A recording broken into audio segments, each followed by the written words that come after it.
Le 29 octobre, Jésus dit « Quand je fais dire à Sophonie que j'emporterai toutes choses de la terre, je lui fais prophétiser ce qui arrivera l'avant-veille du temps dernier, celui que j'annonçais, ensuite en parlant de la destruction du monde, voilé sous la description de la ruine du temple et de Jérusalem, ce que prophétisa le bien-aimé dans son Apocalypse. Les voix se succèdent. Je peux même dire que, comme dans un édifice sacré érigé pour témoigner de la gloire du Seigneur, les voix s'élèvent de pinacle en pinacle, de prophète en prophète, précédant le Christ, jusqu'au sommet le plus haut d'où parle le Verbe durant sa vie d'homme, et descendent ensuite de pinacle en pinacle, au cours des siècles, par la bouche des prophètes qui suivent le Christ. C'est comme un concert qui chante les louanges, les volontés, les gloires du Seigneur, et il durera jusqu'au moment où les trompettes des anges rassembleront les morts des sépulcres et les morts de l'esprit, les vivants de la terre et les vivants du ciel, pour qu'ils se prosternent devant la gloire visible du Seigneur et entendent la parole de Dieu, cette parole qu'ils furent si nombreux à rejeter ou à négliger, à railler, à mépriser, à laquelle ils ont désobéi, cette parole qui vint comme lumière du monde et que le monde ne voulut pas accueillir, lui préférant les ténèbres. Je suis le sommet de l'édifice de Dieu. Il ne peut y avoir de parole plus haute et plus vraie que la mienne. Mais mon esprit est dans la bouche des paroles mineures, puisque toute chose qui parle de ce qui est de Dieu est une parole inspirée par Dieu. La disette et la mortalité provoquées par les épidémies seront un des signes précurseurs de ma deuxième venue.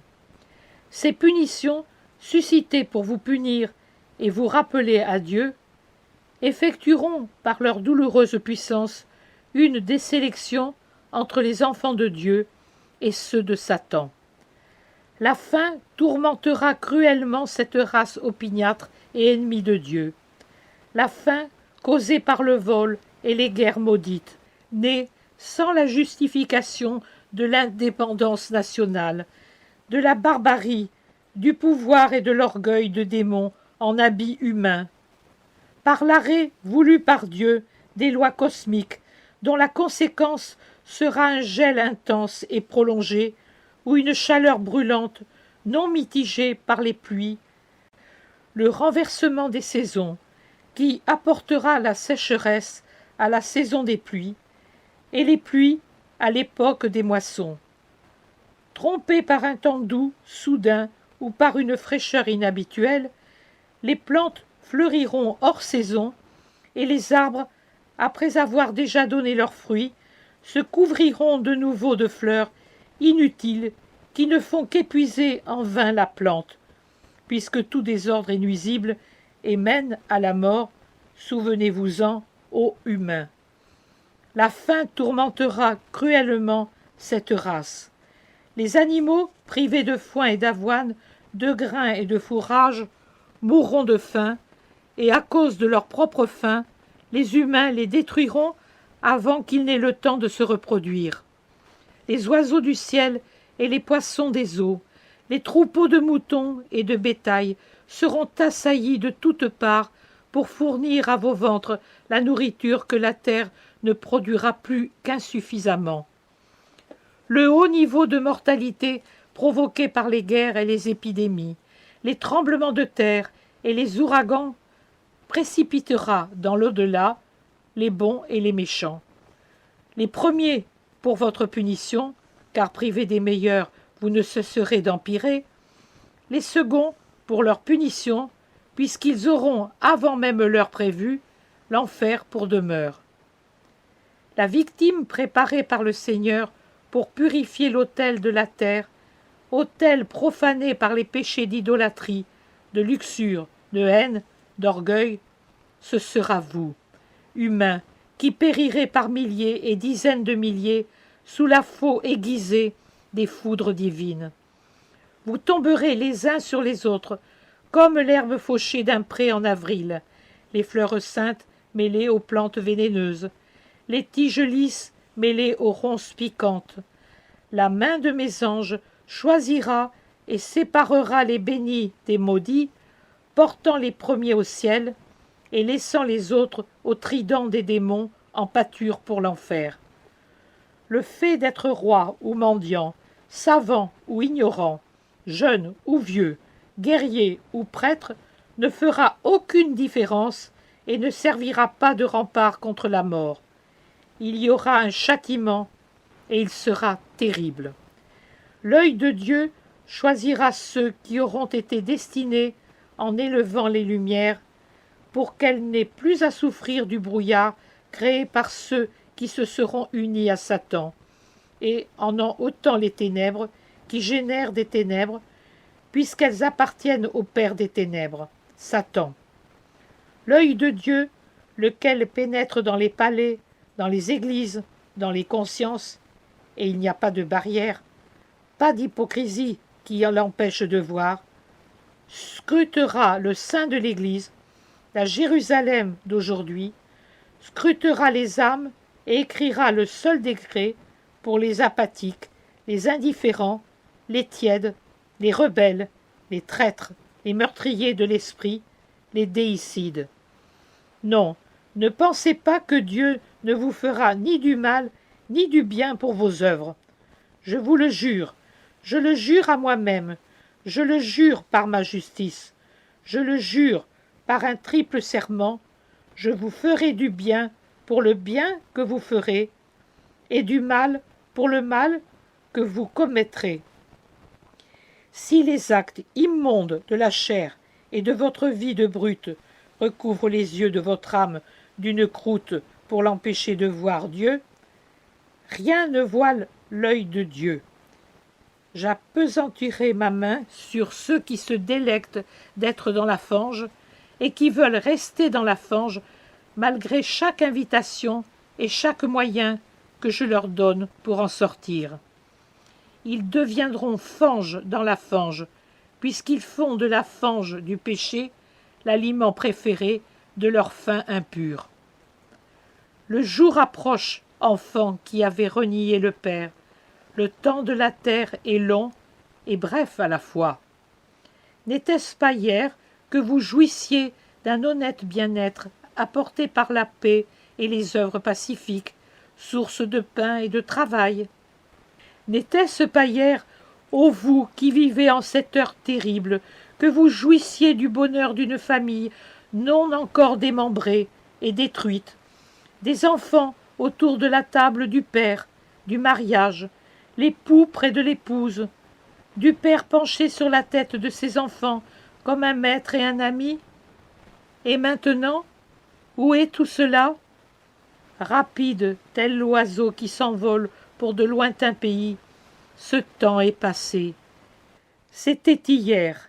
Vous vous retournez, et vous voyez qu'un nombre de jours, que l'horreur multiplie par sa sanglante intensité, vous en sépare. Vous vous réfugiez dans le souvenir, mais des tas de décombres et des étendues de tombeaux détruisent la douceur du souvenir en rappelant la réalité du présent. Ô humains, humains, qui insultez Dieu des voix de vos bouches et de vos cœurs, croyant qu'il vous est permis de le faire. Écoutez, humains, la voix de Dieu, déchirée et déchirante, qui tonne déjà sur le monde, puisqu'elle parle en vain par la bouche de ses serviteurs et de ses amis, et qui vous annonce sa colère, et qui vous appelle encore, car elle souffre de vous punir. Avant que l'aveuglement de vos esprits ne soit total, venez au médecin et à la lumière. Avant que tant de sang n'ait coulé, qu'il s'en soit formé un lac de mort, venez à la source de la vie, réunissez vos maigres capacités d'aimer et tournez-les vers Dieu. L'amour vous pardonnera, pour ces miettes d'amour, reste de ce que la chair et Satan ont volé, que vous lui offrirez. C'est à Dieu qu'il faut offrir les primeurs et la totalité des biens. Mais à supposer que vous n'ayez pas su le faire, ô enfants qui m'avez coûté la vie, donnez au Seigneur grand, compatissant, puissant, ce qui vous reste encore. Dans votre pauvreté d'esprit, pauvreté non évangélique mais humaine, arrachez de votre cœur la dernière pétiole. Niez ce dernier reste à la chair et donnez-le-moi. Je sais qu'il en coûte moins à un de mes bien-aimés de sacrifier sa vie qu'il ne vous en coûte de sacrifier un baiser. Et pour votre effort disproportionné à l'offrande, je vous donnerai une récompense disproportionnée au don. Je vous la donnerai pourvu que vous veniez. Celui qui travaillera bien à la dernière heure sera admis au royaume, comme celui qui tint la charrue jusqu'à s'affaisser dessus, de son aurore au soir anticipé. Vous ne regretterez pas d'avoir une demeure différente au ciel. Là ne se trouvent pas les mesquineries de l'envie humaine. Mais venez conquérir ce ciel que j'ai créé pour vous et que je vous ai ouvert par ma mort sur la croix. Venez au Seigneur avant que le Seigneur ne vienne à vous avec sa majesté de juge. Quant à vous, mes bien-aimés, restez dans la voie que vous avez choisie. La tourmente et les tempêtes ne pourront vous écarter de votre but. Moi, dont le cœur est ouvert pour vous recevoir avec le baiser du plus vif amour. Laissez que tombent les royaumes et les peuples, et que ceux qui maintenant se croient puissants deviennent cendres et ruines, et que ceux qui croient qu'il est licite de dicter volonté et doctrine soient broyés en poudre par la volonté et la loi de Dieu. Durant mon bref règne sur le monde, c'est moi qui régnerai, moi et les rescapés de mon peuple, c'est-à-dire les vrais fidèles, ceux qui n'ont pas renié le Christ et recouvert le signe du Christ avec la tiare de Satan. Les divinités mensongères du pouvoir exorbitant tomberont alors, ces doctrines obscènes qui renient Dieu, le Seigneur Tout-Puissant. Avant que ne cesse le temps du monde, mon Église aura son triomphe resplendissant. Il n'y a rien de différent dans la vie du corps mystique de ce qui fut dans la vie du Christ. Il y aura l'Hosanna, la veille de la Passion, l'Hosanna quand les peuples séduits par la fascination de la divinité plieront le genou devant le Seigneur. Puis viendra la passion de mon Église militante et enfin la gloire de la résurrection éternelle au ciel. Ô béatitude de ce jour où seront finies pour toujours les embûches, les vengeances, les luttes de cette terre, de Satan, de la chair. Mon Église se composera alors de vrais chrétiens. Alors, à l'avant-dernier jour, peu nombreux comme au début, mais saints comme au début. Elle finira dans la sainteté comme elle commença dans la sainteté. Les menteurs, les traîtres, les idolâtres resteront au dehors. Ceux qui, à la dernière heure, imiteront Judas et vendront leur âme à Satan, nuisant ainsi au corps mystique du Christ. La bête aura en eux ses lieutenants pour sa dernière guerre. Et malheur à ceux qui, dans la Jérusalem des derniers temps, se rendront coupables d'un tel péché. Malheur à ceux qui exploiteront leur rôle pour des profits humains. Malheur à ceux qui laisseront périr leurs frères et sœurs et négligeront de faire de la parole que je leur ai confiée du pain pour les âmes affamées de Dieu. Malheur! Je ne ferai pas de différence entre ceux qui renieront Dieu ouvertement et ceux qui le renieront par leurs œuvres. Et en vérité, je vous dis, avec la douleur du Fondateur suprême, qu'à la dernière heure, les 3/4 de mon Église me renieront, et je devrai les couper du tronc comme des branches mortes et pourries par une lèpre immonde. Mais vous, qui resterez en moi, entendez la promesse du Christ. Attendez-moi avec fidélité et amour, et je viendrai à vous avec tous mes dons. Avec le don des dons, moi-même. Je viendrai racheter et soigner. Je viendrai illuminer les ténèbres, les vaincre et les dissiper. Je viendrai enseigner aux humains à aimer et à adorer le Dieu éternel, le Seigneur très haut, le Christ saint, le Père, le Fils, le Saint-Esprit. Je viendrai vous apporter non la paix de ce monde, éternel destructeur de la paix, mais la paix du royaume qui ne meurt pas. Exultez, ô fidèles serviteurs, voilà ce que vous dit la voix qui ne ment pas. Vous n'aurez plus à craindre aucun mal, car je mettrai fin au temps du mal, j'anticiperai cette fin par pitié de mes âmes bénies. Exultez surtout, ô vous mes bien-aimés de maintenant. Pour vous, l'avènement du Christ et son étreinte de gloire seront encore plus promptes. Pour vous s'ouvrent déjà les portes de la cité de Dieu, et votre Sauveur en sort pour venir à votre rencontre et vous donner la vraie vie. Encore un peu de temps, et je viendrai pour vous. Comme je le fis pour Lazare, mon ami, je vous appellerai un à la fois. Sors.